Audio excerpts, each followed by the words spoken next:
Halo, Om Swastiastu, Assalamualaikum warahmatullahi wabarakatuh, Shalom, Namo Buddhaya, Salam Kebajikan.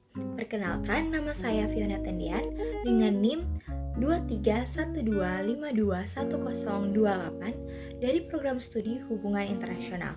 Pada saat ini, saya akan menyampaikan analisis perbandingan sistem politik di Indonesia dari era Orde Lama hingga era Reformasi. Pada era Orde Lama dipimpin oleh Presiden Soekarno yang berlangsung sekitar 22 tahun. Pada masa ini, demokrasi masih dalam tahap perkembangan dan pembangunan ekonomi dan sosial relatif lambat. Pembangunan ekonomi dan sosial relatif tidak signifikan, kecuali pembangunan infrastruktur olahraga seperti Asian Games 4 dan Ganevo. Pada era ini, masyarakat mulai sadar akan pentingnya politik nasional dan berpartisipasi dalam kehidupan politik. Pada era Orde Baru, dipimpin oleh Presiden Soeharto yang berlangsung sekitar 32 tahun. Pada masa ini, pemerintahan otoriter dan korupsi meningkat serta kekuasaan presiden sangat besar. Kekuasaan presiden yang sangat besar, korupsi, kolusi, dan nepotisme menjadi masalah yang besar pada saat itu. Kekuasaan juga terpusat di pemerintah pusat, mengurangi peran daerah.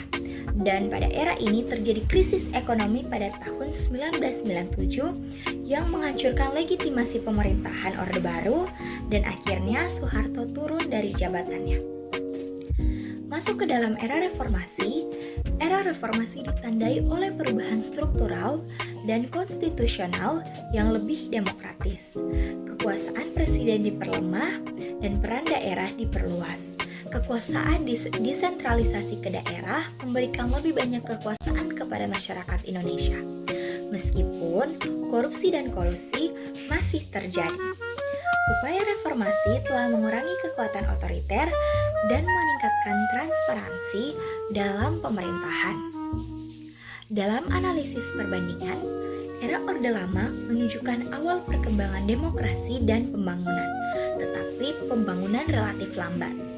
Era Orde Baru menunjukkan pemerintahan otoriter dan korupsi yang meningkat, serta kekuasaan presiden sangat besar. Sedangkan era reformasi menunjukkan perubahan struktural dan konstitusional yang lebih demokratis, serta desentralisasi kekuasaan dan upaya mengurangi korupsi dan kolusi. Pada kesimpulannya, perbandingan sistem politik Indonesia pada periode Orde Lama, Orde Baru, dan Reformasi menunjukkan perubahan yang signifikan dalam struktur pemerintahan dan kekuasaan dari awal perkembangan demokrasi hingga perubahan konstitusional yang lebih demokratis dan desentralisasi kekuasaan. Sekian dari saya, terima kasih.